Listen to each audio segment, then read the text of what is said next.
Good morning, friends. It is a very characteristically English day, and we are out here in Oxford still.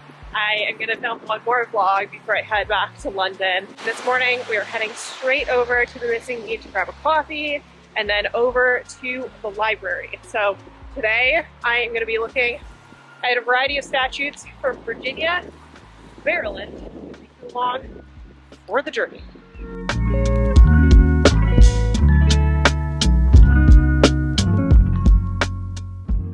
It's been a minute since I did a chatty little voiceover, and I got some messages asking for me to bring them back. I have been doing captions recently on my vlogs, but some of you have asked me to bring back the voiceover, so I'm gonna give this a try. And I started the day off at the Missing Bean, which is one of my favorite coffee shops in Oxford, and I was reading A Dowry of Blood by S.T. Gibson. I actually just finished reading this book this last weekend, and I gave it a 5 out of 5 stars, and it was my first 5-star read of 2024, so it was excellent. Prose were beautiful, but this was such a standard English day in Oxford. It was very rainy, as you can see, but the campus is just stunning, and the Radcam in particular I just find so beautiful and inspiring. And this day in particular, I got so much work done in the morning, and I can't wait to tell you a little bit more about it.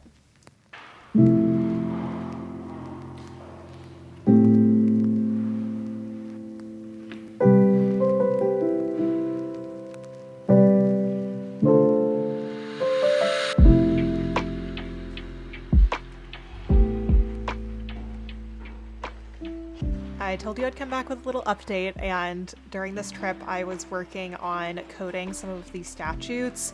So first and foremost, in order to begin coding, I actually copied the transcript over. So I have this compiled documents, an edited volume of all of the statutes of colonial Virginia, but I'm going through and trying to decide which of the laws seem the most relevant.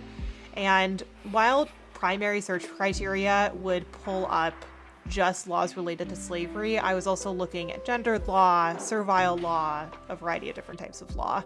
And in order to make my way through it, I really needed a good playlist. So I turned on He's a Pirate, as you can see, and I'm just dancing along, and I just love this song. Anytime I need to get work done, I just, for some reason, find it really motivating. And I was just sitting here coding law after law after law, and the process, as I was saying a second ago, is to take the original transcript that I have from the 19th century, and then I'm selecting which laws in particular I find the most relevant, and then what I'm doing is actually copying those in my own hand.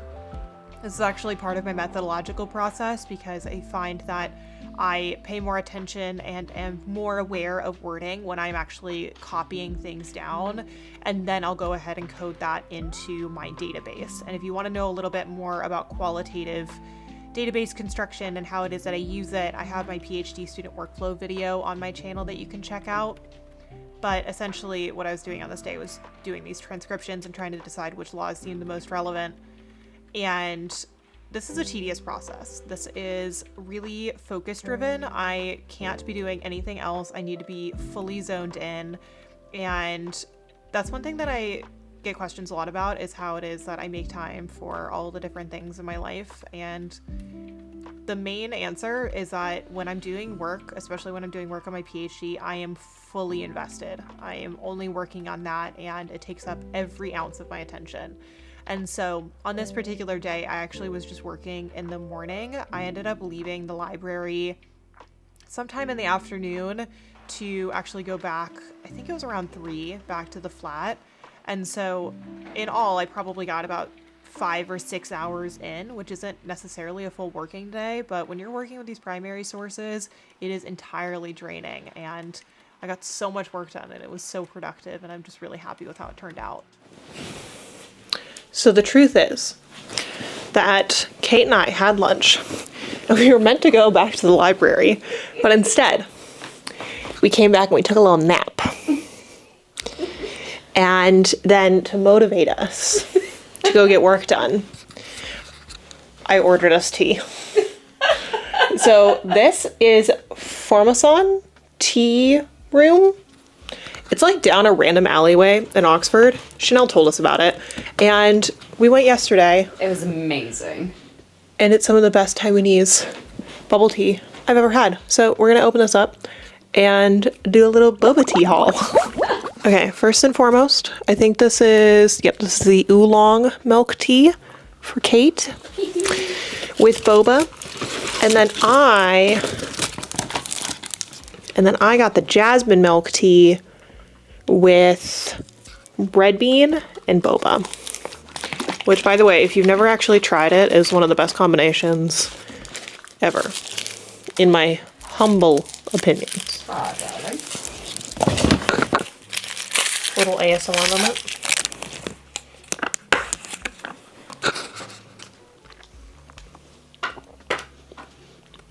Oh, it's so good. Now that tea's arrived, it is actually time to go get work done. Time to go study.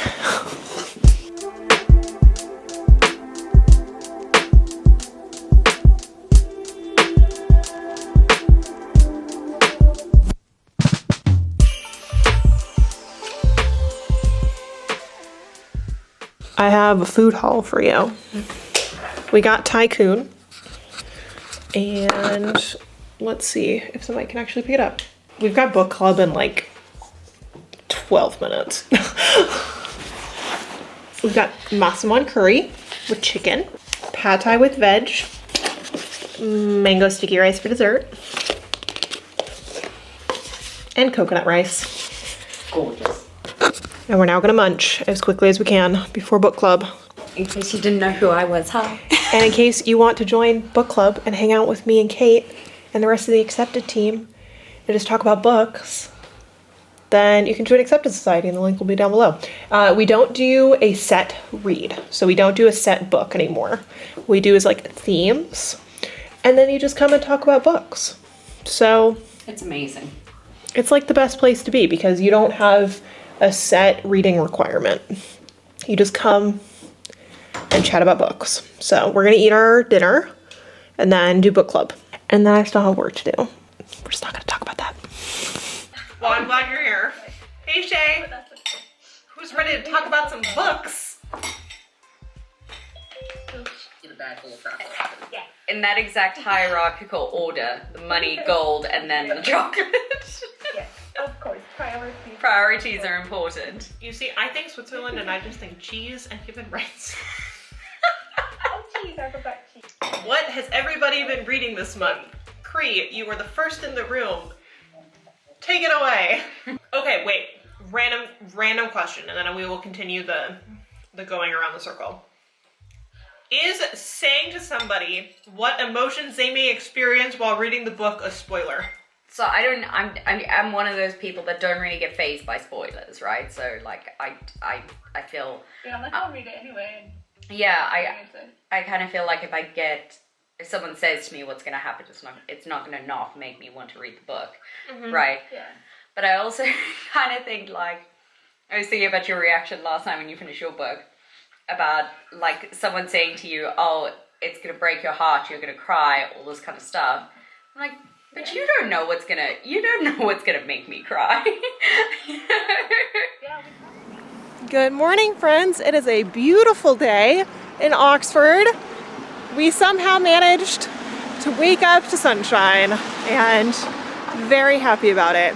It is my last morning here, so we are heading over to take Kate over to a meeting with her advisor, and I'm just gonna go to a coffee shop and do a bit of reading, and then we're going to go get some photos and things and go to the Do Come Freeze room. So that is the plan for today. Another beautiful day in Oxford.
friends. I am back from Oxford and I just wanted to have like a nice little kind of heart-to-heart chat about the dissertation and where I'm at and how Oxford was. And I did not get any work done on the Friday, the last day that I was there, because Kate and I were meant to go into the library and then she forgot her ID card. So we didn't end up doing that. We ended up just going to Blackwell's and hanging out.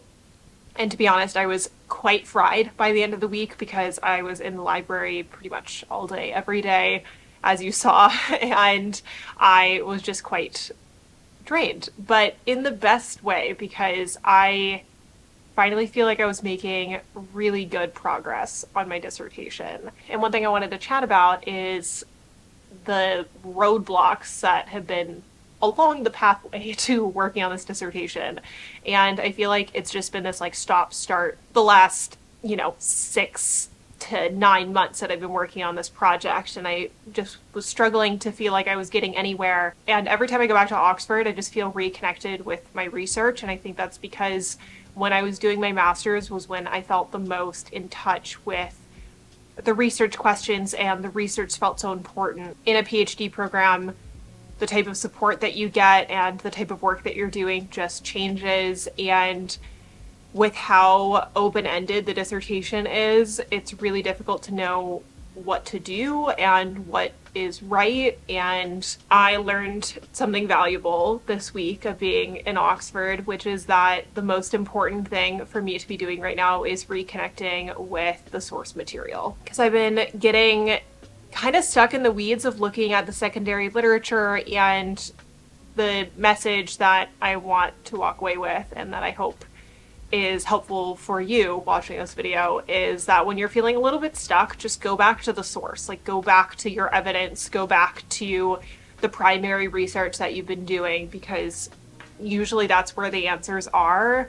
And when you're trained as an undergrad and as a master's student to really engage with the literature and write historiography or write literature reviews, it's really difficult to separate what your thinking is and what the thinking of the field is. And you feel like you have to be embedded in that conversation every step of the way with your research. And what I found this week was that the best thing that I could do was actually separate myself from the discourse and stop thinking about where the gaps are and stop thinking about who said what and how they argued it and what sources they were using and what sources I'm using, and instead just went back to the primary sources, went back to the archival material, and just began compiling it. And what do you know, I finally found some pieces that I actually felt like I was ready to start writing about. And I just wanted to have this little chatty reflection at the end because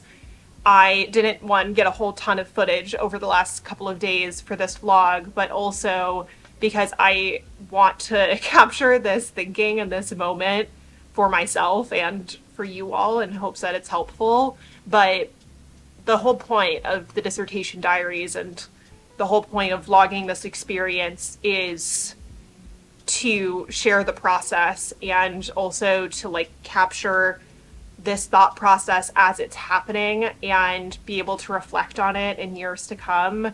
And I am just really happy with where things are at. And also this trip was just so wonderful. It's the first time I've gone back to Oxford and not been kind of overwhelmed with concerns over the difficult parts of my relationship with Oxford, and instead just got to have fun and just got to spend time with my friends. And I got to hang out with Kate, and we were running across the streets of Oxford and laughing, and I got to get so much work done, and I just felt reconnected with myself and with Oxford as a place that holds so many difficult and also so many wonderful memories, but trying to now see it as a place where I get to make really wonderful new memories of working on my dissertation. And I'm always going to remember this trip, and I'm just so grateful that Kate asked me to come along, and I'm just so grateful that I get to catalog this experience with you all. So I hope that you enjoyed this kind of random vlog and enjoyed this chatty reflection, because I'm really enjoying capturing the process, and I hope that you enjoy. So I hope you have a wonderful week. I hope you enjoyed this video. If you did, remember to give it a thumbs up. And in the comments, I would love to know a little bit more about your research and where you are with it and what reflections and realizations you've had while developing it. And that's all for today, folks. Bye, friends.